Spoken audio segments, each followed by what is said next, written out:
Eu sou o Newton e quero apresentar aqui minha pesquisa sobre os brasões municipais como símbolos, o caso de Botucatu, em São Paulo. O objetivo da pesquisa foi estudar a importância da heráldica como uma forma de representação simbólica da história e dos valores de uma comunidade. Isso foi feito por meio da análise das várias mudanças que ocorreram com o brasão da cidade de Botucatu, em São Paulo. Eu fiz uma pesquisa iconográfica e também uma análise heráldica dos brasões, e para isso utilizei também como metodologia e recurso complementar notícias da imprensa local e registro das discussões que aconteceram sobre o assunto. E o que eu cheguei à conclusão é que as mudanças nos símbolos municipais são ainda hoje um terreno bastante disputado que pode gerar controvérsias que envolvem toda a comunidade. Isso mostra o quanto a heráldica, mesmo sendo alguma coisa de origem medieval, ela continua presente e é importante na nossa vida, na sociedade atual. A heráldica, como eu disse, ela surgiu na Baixa Idade Média, em torno do século X, XI, e era inicialmente uma forma de diferenciar os cavaleiros no campo de batalha. Mas com isso, com o tempo, ela passou a ser usada também por corporações, por famílias, por religiosos e por entidades territoriais. No caso do Brasil, ela está presente aqui desde a chegada dos colonizadores portugueses, mas só teve um grande impulso na época do Segundo Império com Dom Pedro II, no século XIX.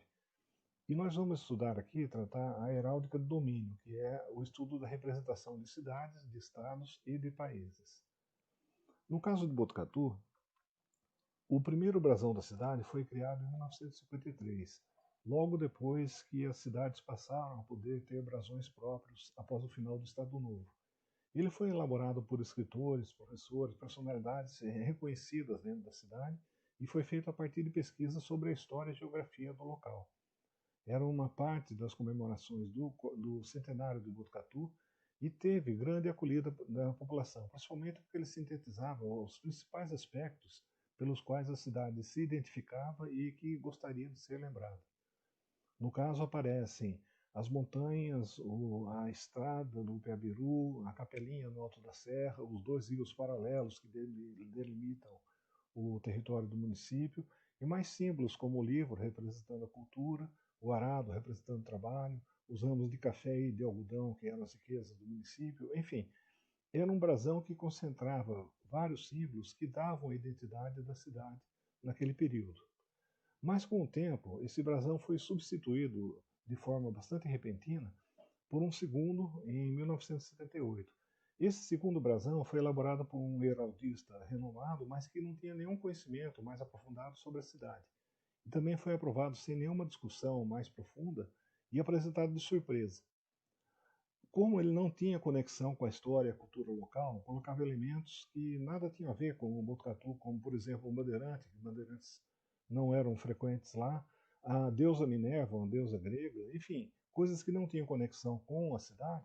Ele teve uma acolhida muito fria pela população e foi descartado após algum tempo por falta de legitimidade como símbolo.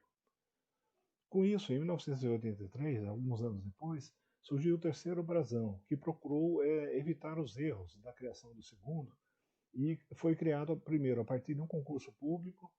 Ele resultou de meses e meses de discussões e consultas, trouxe de volta alguns aspectos simbólicos, como os ramos de café, a ideia da serra de Botucatu, o fuso representando a religiosidade do povo, tudo isso com um desenho bastante limpo e atual e foi bem acolhido pela população e tem hoje legitimidade para, depois de tanto tempo, ainda representar a cidade.